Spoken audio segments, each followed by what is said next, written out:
మంత్రి ఉత్తమ్ కుమార్ రెడ్డి మాట్లాడుతున్నారు, లైవ్ లో చూద్దాం.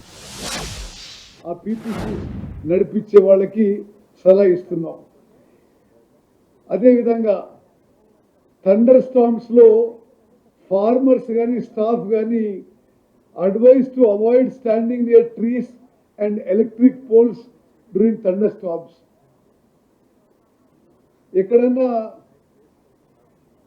దురదృష్టవశాత్తు థండర్ బోల్ట్ వల్ల ఎవరైనా రైతు చనిపోతే వెంటనే ఎక్స్గ్రేషియా పేమెంట్ కూడా చేయడం జరుగుతుంది.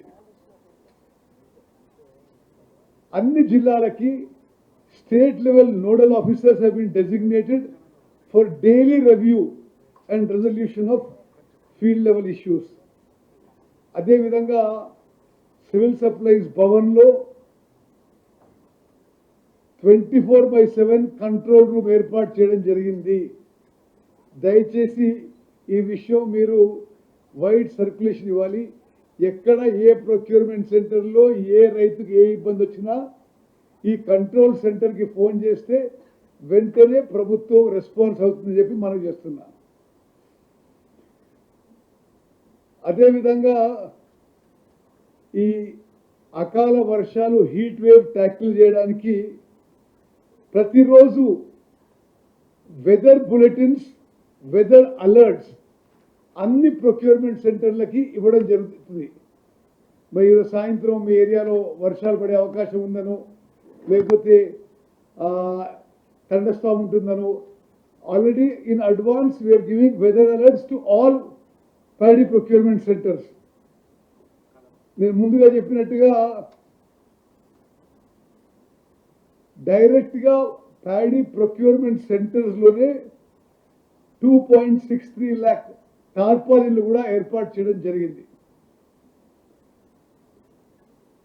ఈ అకాల వర్షాల వల్ల ఎక్కడన్నా ధాన్యం తడిస్తే necessary arrangements are in place for immediate shifting of rain-drenched paddy to designated boiled rice mill as per approved target.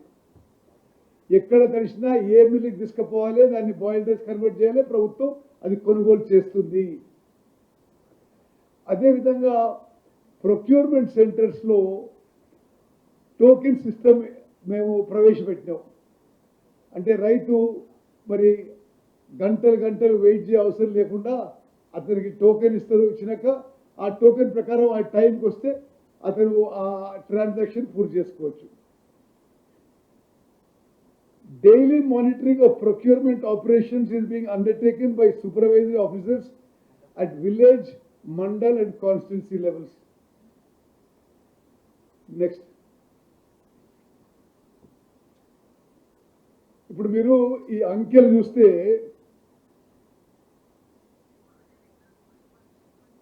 Congress ప్రభుత్వం వచ్చిన తర్వాతనే ఈ రాష్ట్రంలో ఎక్కువ ప్యాడీ ప్రొక్యూర్మెంట్ సెంటర్స్ ఓపెన్ చేయడం అని చెప్పి స్పష్టంగా అంకెలతో ఇక్కడ నిరూపిస్తున్నాం. టిఆర్ఎస్ ఉన్నప్పుడు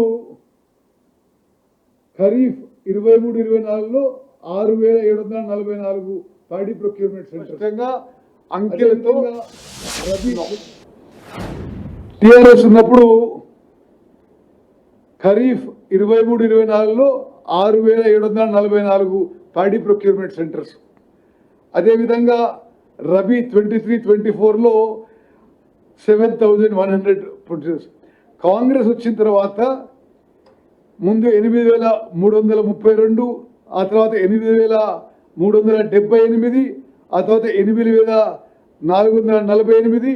ఈసారి ఈ రబీ పంటకి 8,575 ప్యాడీ ప్రొక్యూర్మెంట్ సెంటర్స్ ఓపెన్ చేయడం జరిగింది.